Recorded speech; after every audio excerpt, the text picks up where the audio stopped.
film tells the story of how almost the entire population of the city of Kingston upon Hull was vaccinated against poliomyelitis. When the outbreak began, there was no indication of how serious it might become. Yet within a week of the first case being notified, 25 people had been struck down by the disease. Hull was facing a crisis. On October the 12th, 1961, the Minister of Health announced that the vaccine could be used in the city. Thus, Hull became the first city in Western Europe to fight polio with the new oral vaccine developed by Dr. Sabin. This was the most sudden and most serious outbreak of polio in this country for over 2 years, and the job of fighting the disease fell on the city's health department. This is how they tackled it. Polio outbreak. That was the ominous headline which faced the city of Hull on October the 5th, 1961. During the following week, newspapers in Hull and throughout the country pinpointed the alarming spread of the disease. The task facing the city health department was enormous. Speed was vital. The medical officer of health set the target: 300,000 men, women and children to be vaccinated in 1 week. The first job was to tell the people of Hull how and when they could get the vaccine.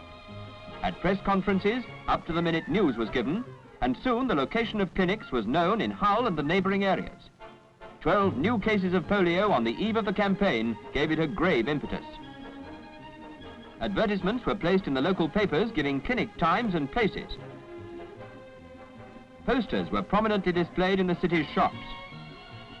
By noon of the first day, 150,000 people had been vaccinated.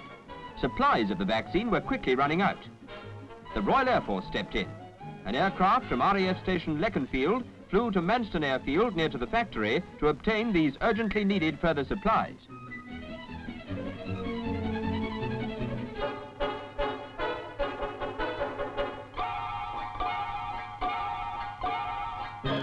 This was a cargo which received VIP treatment. Packed in special containers lined with dry ice, the vaccine was carefully and quickly transferred to a waiting van.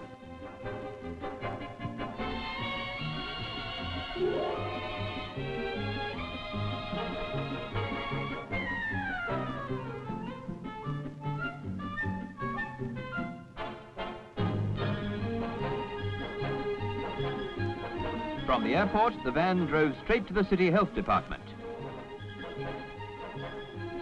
The staff had been alerted to receive the new supplies.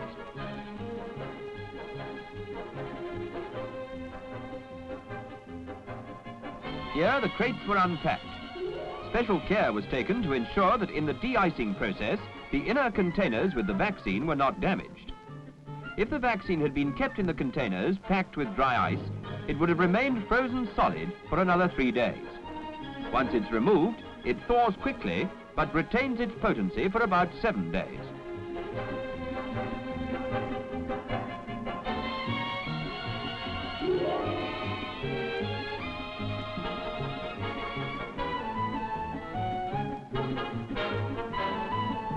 In its frozen state, the vaccine is in concentrated form.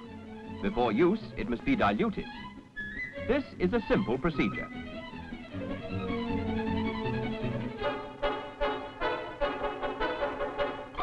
First, the vials are spread out on a table, spacing them well apart to allow a free circulation of air at room temperature.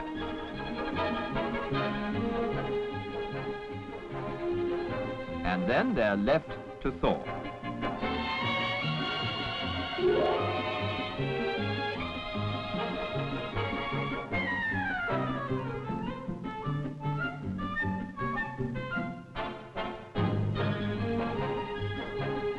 When they've thawed out, the caps are removed from the vials.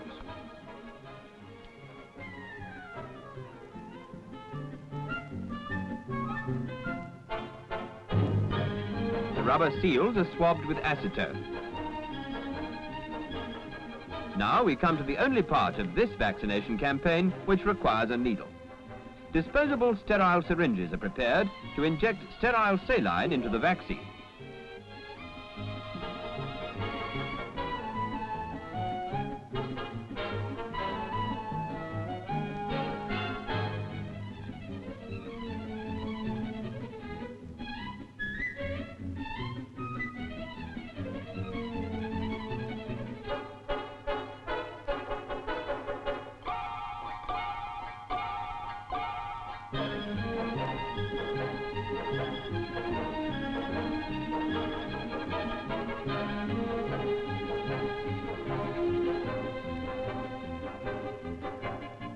The saline is injected into the vial. The other needle, pushed through the rubber cap, allows the escape of air and facilitates the process of dilution.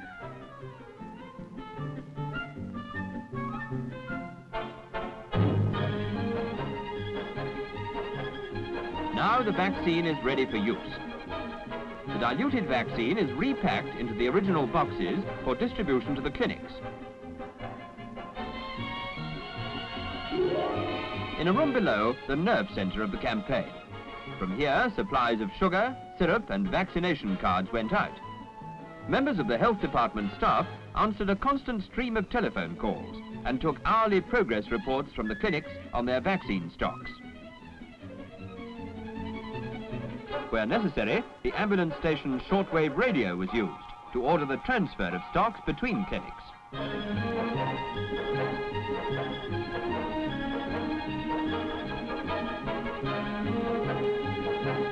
This clinic was in one of the 40 schools used for the purpose during the Hull campaign, and here the vials of diluted vaccine were opened for immediate use.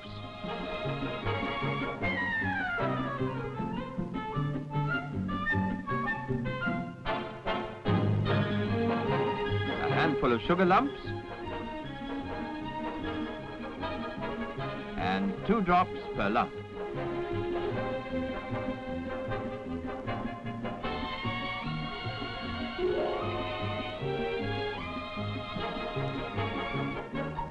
The Lord Mayor of Hull and other members of the corporation took their sugar lump vaccine and obviously enjoyed it.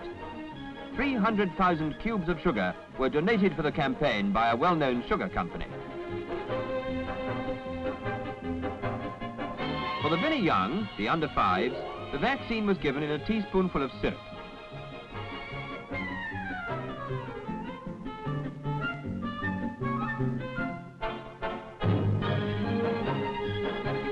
Like the sugar treatment, 2 drops of vaccine make the dose with syrup.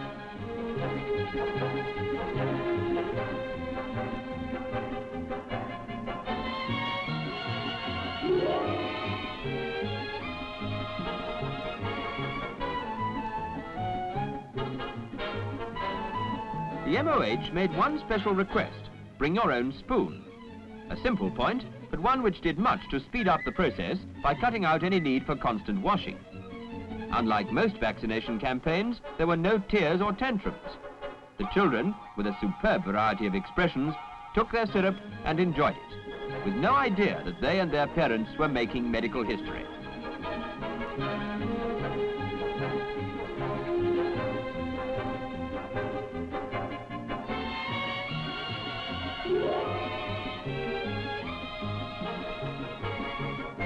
Administration brought its problems. They were solved by a system of record cards collated and completed at the vaccination centres by members of the health department and volunteer workers. Even the mayor got one. Cards were made out for 4 different categories and in 4 different colours. For school children and the under 5s, for adults who had not received any Salk vaccine, for adults wholly or partially immunised with Salk vaccine, for non-residents of Hull. The people of Hull looked on the polio vaccinations as a family affair for old and young alike. While mother and son went to the clinic, father got his sugar lump at the factory or office.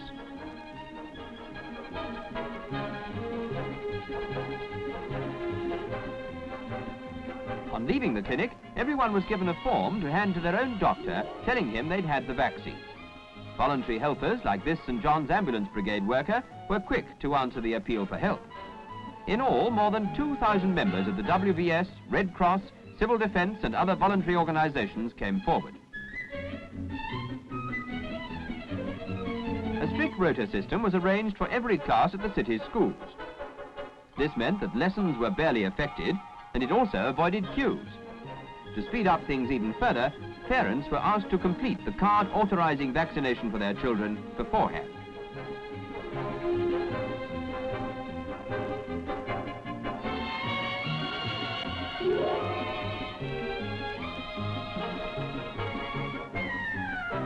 For the children, it was a peculiar grown-up game, but not for the nurses. As fast as they prepared the sugar lumps, they were gobbled up.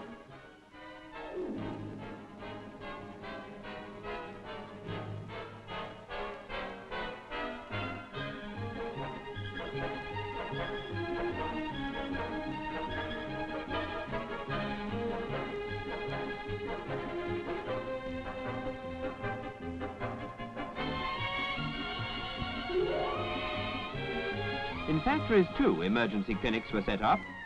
As with the schools, a rota system meant that lost working hours were kept to a minimum. This operator will be back at his workbench in a few minutes, and there's no sore arm to worry about.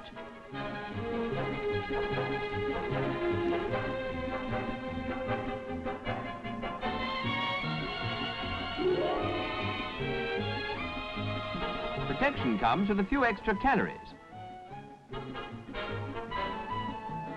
But you need the vaccine on the sugar.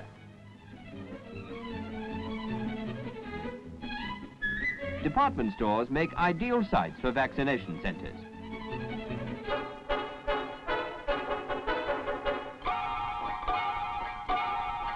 It was an unusual break during the normal shopping trip.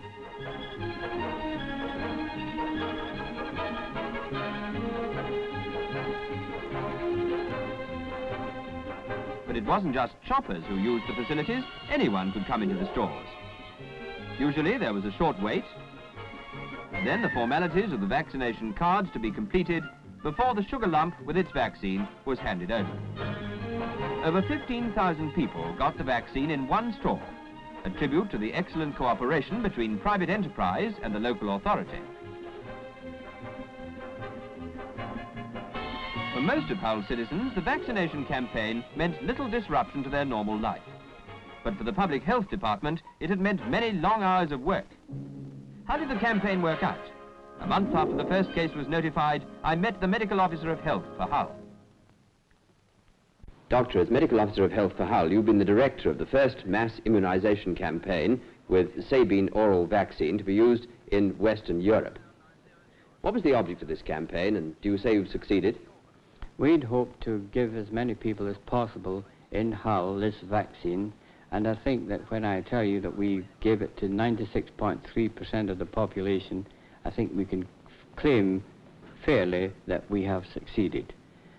We succeeded because of the tremendous response of the people of Hull to our appeals to come forward to receive the vaccine. What were you really trying to achieve? We were attempting to break the outbreak. We weren't attempting to vaccinate the people of Hull against all forms of polio. Our primary aim and object was to break this outbreak. The organisation of such a campaign must have been a tremendous problem.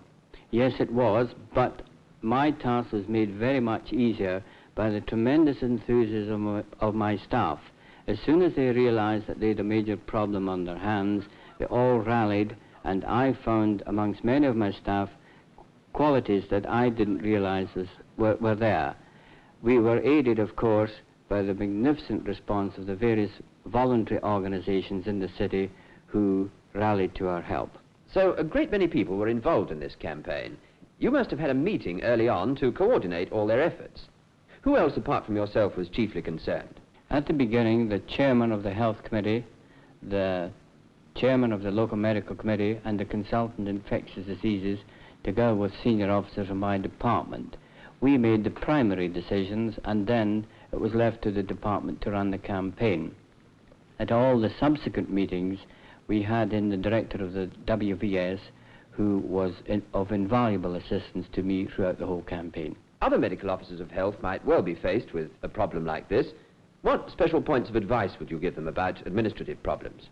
To ensure that there was very speedy communications between the various centres that are set up and some central point. An overabundance of transport, preferably radio controlled.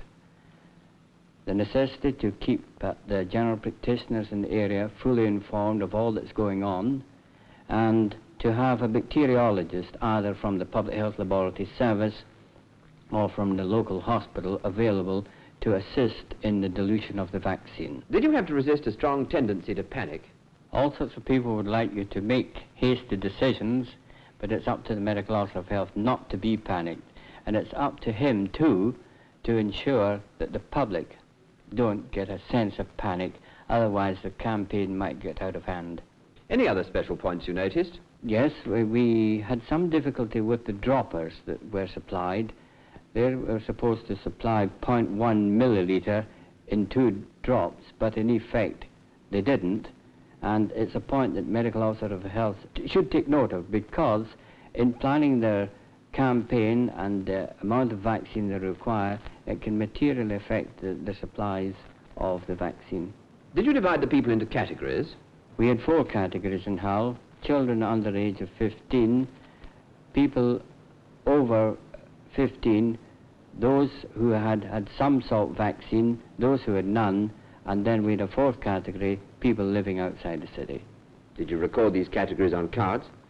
These were all recorded in cards, but that was one of the weaknesses of our system, and I'm sure that before anyone attempts a campaign such as we had in Hull, they should try to devise some punch card system, because it will make the task of counting the cards and the separation of the various groups very much easier. Did many people come in from outside the city for vaccination? Of the 360,000 people we vaccinated, over 60,000 were not Hull residents. So in any future outbreak in a city, the number coming from outside might be quite considerable. I can well imagine in some of the large conurbations it would be a real headache to the medical officer of health whose campaign it was. Did you have many doctors involved in the campaign? We had all the medical staff from my own department. The idea there was that they should go around the clinics and answer questions from people who would come up and say, is it all right for me to have the vaccine? But in effect, once the campaign got going, we found that they weren't really necessary, because more or less everybody who could stand on their 2 feet were given the vaccine. Well, you must have found that nurses were very necessary. How many of them did you have? We had 145 nurses, many from my own staff, but lots of nurses who had retired or who were married phoned in and offered their services, and of course we readily accepted it. You used a number of mobile clinics as well as the static clinics at schools, hospitals, factories and so on. How did the mobile clinics work out? They did excellent work. They went to factories and shops where we thought it would be profitable from the number point of view to send a mobile team, and we had utmost cooperation from factory management and from the shops too. You call them mobile teams? I prefer that name, because it was a team that went out to the various factories and shops. I understand you used type 2 vaccine in this first campaign. Does this give long protection? The type 2 vaccine which we used will offer a long-term protection against type 2 and a short-term protection against types 1 and 3. Briefly, Doctor, what conclusions have you come to about this new oral vaccine? This new oral vaccine has 2 main uses. The first, to use it as we did in an emergency to break an outbreak, and secondly, to use it as a long-term measure to protect the community as a whole against poliomyelitis.